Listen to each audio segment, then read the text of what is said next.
Hello दोस्तों, स्वागत है आप सभी लोगों का हमारे इस YouTube channel career Heights institute of skill and education में विश्वभान।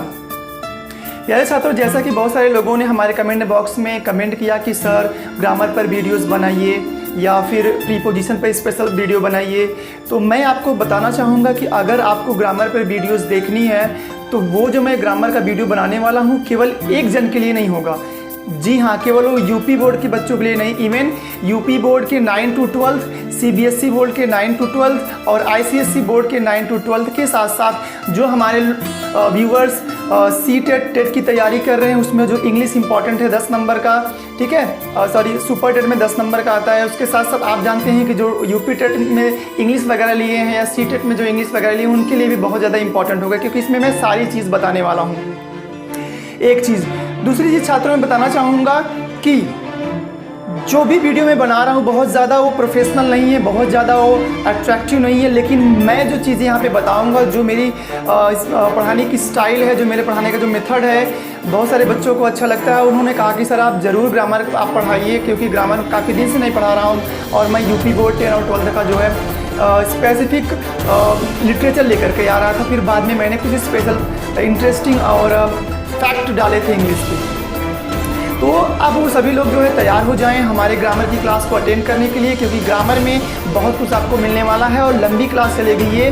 और मैं आपको बताना चाहूँगा कि जब भी मेरे वीडियो को देखिएगा तो ज़रूर अपने साथ आप नोट्स रखिएगा, क्योंकि जो चीज़ें, जो स्पेशल चीज़ें मैं आपको बताने वाला हूँ शायद वो आप पहले कभी पाए होंगे।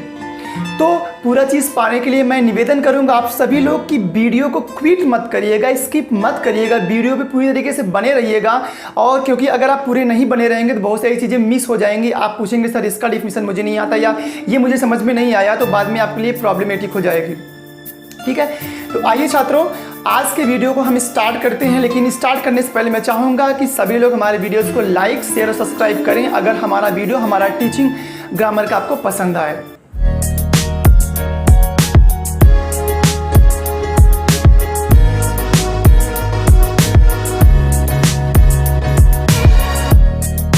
खुदी को करके बुलंद इतना चढ़ा हो जैसे तैसे, खुदी को करके बुलंद इतना चढ़ा हो जैसे तैसे, खुदा ने आके खुद उससे पूछा अबे ओए उतरेगा कैसे।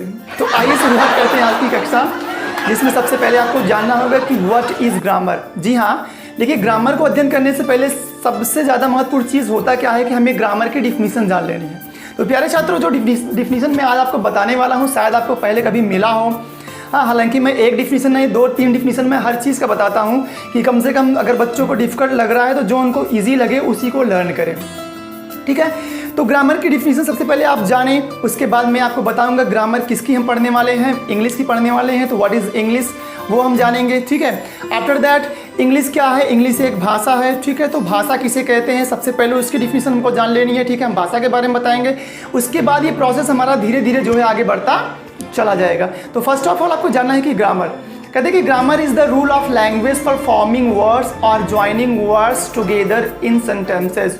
राइट, फिर से सुने, grammar is the rule of language for forming words और joining words together in sentences. ठीक, माने कह रहे हैं कि व्याकरण वह नियम है भाषा का जिससे किसी शब्द का निर्माण होता है या शब्दों को एक साथ जोड़ने के लिए होता है, किसमें, किसी सेंटेंस में या किसी भाषा में। ठीक है, ग्रामर जो है किसी भाषा का एक नियम है जिससे किसी शब्द या शब्दों को एक साथ रखने के लिए सेंटेंस में निर्माण किया जाता है। इसके बाद एक अगली डिफिनीशन देख लेते हैं हम ग्रामर का कि grammar is a method by which we know how to read, write and speak any language correctly. Right, फिर से सुने, grammar is a method by which we know how to read, write and speak any language correctly.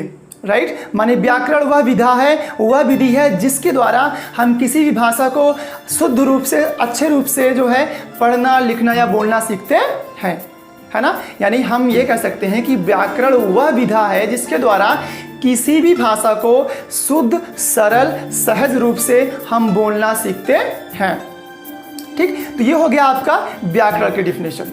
ठीक है, अगली definition आपकी है English की। जी हाँ, हम किसका व्याकरण पढ़ने वाले हैं? इंग्लिश का। हम हिंदी का तो पढ़ने वाले नहीं हैं, हमें अंग्रेजी का ग्रामर पढ़ना है। तो first of all we should know that what is English. जी हाँ, if someone ask you that do you know about English, अगर आपसे कोई पूछे कि इंग्लिश क्या है, then what will be your answer? Answer क्या होगा आपका? So know that English is the language of international communication, right? Hear once again, English is the language of international communication. ये एक डिफिनीशन बहुत ही शॉर्ट, बहुत ही sweet और बहुत ही soft definition है। अगर इससे नहीं आ रहा तो दूसरा सुने, English is an international language और English is a global language which is reading, writing and speaking and even understanding in whole over the world, right? English is a global language which is reading, writing, speaking and understanding in whole over the world. जी हाँ, अंग्रेजी एक अंतर्राष्ट्रीय भाषा है जो समूचे संसार में, जो समूचे विश्व में लिखी, पढ़ी, बोली तथा समझी जाती है। तो ये दो डिफिनीशन आपके बहुत ही इंपॉर्टेंट है इंग्लिश के। अगला जो डिफिनीशन हमारा है वो है लैंग्वेज, राइट? क्योंकि इंग्लिश क्या है? If I ask you that what is English, so simple your answer would be language. English एक भाषा है, क्योंकि आपको पता है कि हमारी भाषा क्या है? हमारी भाषा हिंदी, हमारी मातृभाषा हिंदी है। तो इंग्लिश भी एक भाषा ही है, लेकिन ये इंटरनेशनल भाषा है, because with the help of English, if you have command over English, you can create a good jobs in all kinds of MNC, multinational companies, right? Even not in India but also abroad. आप बाहर विदेश में भी अपने career create कर सकते हैं, ठीक है? अगला जो डिफिनीशन है प्यारे छात्रों वो है language. So do you know about the definition of language? Know it. A system of communication in speech and writing that is used by people in a particular country. Hear it again. The system of communication in speech and writing that is used by people in a particular country. It is known as language. जी हाँ, ये एक definition आपकी हो गई language की। Second, आप simple way में कह सकते हैं कि language is a process to expressing something. एकदम सिंपल सा, language is a process to expressing something, ठीक? या और भी अगर और तरीके से आप करना चाह रहे हैं तो कह सकते हैं कि language is a process by which we share our views, ideas and thoughts to others, right? आप कह सकते हैं कि language is a process by which we share our views, ideas and thoughts to other. क्योंकि भाषा में क्या होता है, हम अपने आचार विचार, अपने भावनाओं को एक दूसरे से प्रकट करते हैं, किसी के सामने रखते हैं, है ना? यही तो भाषा है, ठीक? अगला जो डिफिनीशन हमारा है, अब देखिए भाषा, लैंग्वेज हो गया, क्योंकि लैंग्वेज की जो जननी होती है वो क्या होता है? लेटर होता है। ऑफ कोर्स लेटर होता है, क्योंकि अगर लेटर रहेगा ही नहीं तो लैंग्वेज बिल्डअप ही नहीं होगा, लैंग्वेज बन ही नहीं पाएगा, है ना? तो किसी भी लैंग्वेज का, किसी भी भाषा के जो सबसे छोटी इकाई होती है, वही होता है, हम लेटर कहते हैं, अक्षर, है ना? हिंदी में आप जानते होंगे कि भाषा की वो सबसे छोटी इकाई जिसके और भी खंड ना किए जा सके, जी, है ना? तो इंग्लिश में भी आप कह सकते हैं the smallest unit of any language is called letter. Simple एक लाइन का डिफिनीशन है, the smallest unit of any language is called letter, ठीक है? डिफिनीशन जो मैं बता रहा हूँ उसकी आप एग्जाम्पल्स भी आप स्क्रीन पर देखेंगे, जब डिफिनीशन चलेंगे उसकी एग्जाम्पल भी आपको मिलते रहेंगे, राइट? तो वो आपको स्क्रीन पर दिखेगा। तो आपने जान लिया कि लेटर क्या होता है। लेटर यही है कि the smallest unit of any language is known as letter, okay? And the last definition of the day is, जो आखिरी डिफिनीशन आज का हमारा है वो है अल्फ़ाबेट। अभी कभी कभी क्या होता है कि जब हम लोग पढ़ाते रहते हैं ऑफलाइन क्लासेस में, बहुत सारे बच्चे पूछ लेते हैं सर कि what is difference between alphabet and later. Alphabet और लेटर में क्या डिफरेंसेस हैं? Do you know that? Right, क्योंकि आप जान रहे हैं कि लेटर क्या है, किसी भी भाषा की सबसे छोटी इकाई है और उसके कोई भी खंड नहीं किए जा सकते। बट वर्णमाला क्या है? वर्णों की माला, जी हाँ, जिसमें लेटर हो और उसकी माला बनी हो। अब माला आप जानते हैं कि जो बीट्स होते हैं, जो उसमें मोतियाँ होती हैं, जो भी हम पिरोते हैं, माला उसी से बनती है। तो कहने का तात्पर्य एकदम स्पष्ट हो गया होगा कि जो वर्णमाला बनती है कहीं ना कहीं अक्षरों से ही बनती है। जी हाँ, तो हम कह सकते हैं इस डिफिनेशन में कि the arranged order of the letters are known as alphabet, right? The arranged order of the letters are known as alphabet. माने अक्षरों के व्यवस्थित क्रम को ही वर्णमाला कहा जाता है। माने अक्षर को जब हम व्यवस्थित ABCDEFGHIJKLMNOPQRSTUVWXYZ जब हम ऐसे क्रम में रखेंगे सारी चीज़ों को तो वही कहीं ना कहीं हमारा अल्फ़ाबेट है। ये हमारा अल्फ़ाबेट है। तो लेटर क्या है? लेटर मैंने बोल दिया B, लेटर मैंने बोल दिया C, ठीक है। लेटर मैंने बोल दिया Z, मैंने बोल दिया M, मैंने बोल दिया KLPS, मतलब जो भी, मतलब हम बिना क्रम के जब बोलते हैं किसी भी लेटर को तो वही लेटर होता है, लेकिन जब हम क्रम से बोलते हैं, अरेंज्ड ऑर्डर में बोलते हैं, वही हमारा अल्फ़ाबेट होता है।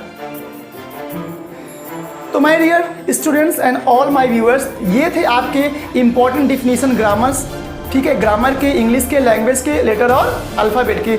अगले वीडियोस में मैं इसके आगे लेके आपको चलूँगा और बताऊँगा कुछ और भी इम्पॉर्टेंट डिफिनीशंस, उसको आप पढ़ेंगे, लिखेंगे अपने नोट्स में और तैयारी करेंगे जीत की। जाते जाते आपको बताना चाहूँगा प्यारे छात्रों कि लास्ट वीडियोस में मैंने आपसे जो है प्रश्न किया था 3 प्रश्न, क्या आपको याद है?